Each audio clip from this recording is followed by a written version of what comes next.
Can you talk a little bit about like why did you focus on the data infrastructure to start, sort of as opposed to like running a bunch of programs to try and drive more self-serve signups? Yeah, I wish it was a function of like me being very smart and having a ton of foresight, but honestly, the current state was so bad.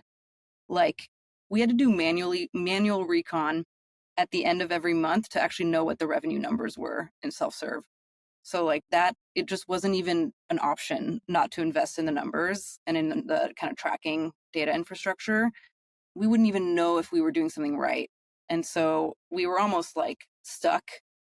It bore like so much fruit down the line. Like if we hadn't spent all this time like first getting our act together from a data infrastructure standpoint, it would have actually slowed us down like so much, a year or two later. And so now when I do kind of like share thoughts and best practices on a growth motion or a self-serve motion, I'm a little like obsessed with the tracking piece because I saw like how valuable it was and how horrible and like worthless all your efforts are going to be if you don't actually like take the time to measure it.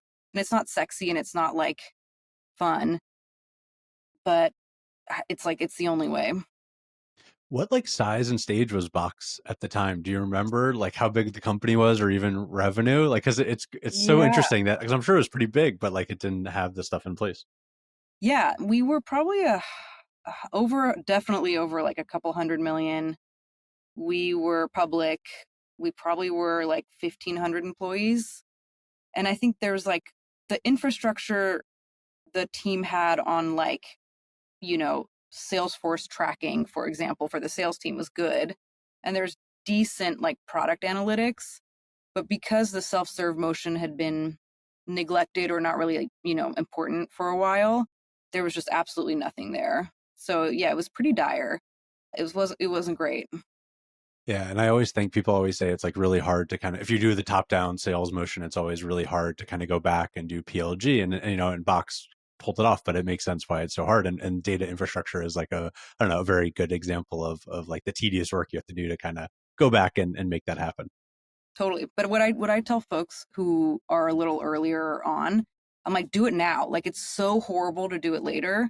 Like just take a little bit of pain now because the like how disruptive it's going to be if you are where Box was 1,500 employees and not having kind of your shit together there, like it's going to be so problematic. Like just do it now when you're series A maybe and like don't have have 100 employees. Like it's going to be so much less painful to get some sort of structure now than doing it in 2 years when like you have to unwind a bunch of like legacy crap.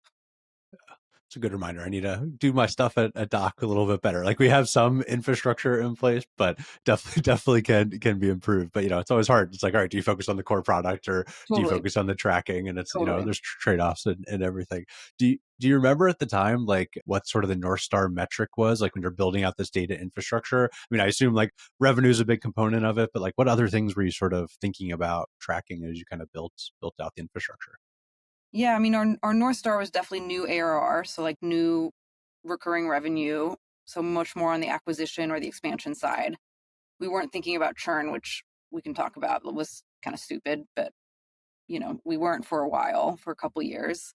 And then we kind of had a cascade, right? So there's like new ARR as a North Star metric, and then what are all the pieces that like feed into that? And all the way down, you know, furthest away from revenue, you're going to have like maybe like ad impressions or unique visitors on the website, and then signups, and then, conversion to paid, and then expansion. But we really were pretty focused on backing out of the revenue metric and not getting too cute with like, no, signups, we're going to optimize for signups. Okay, well, you can like cheat your way into getting like 100,000 signups that are worthless.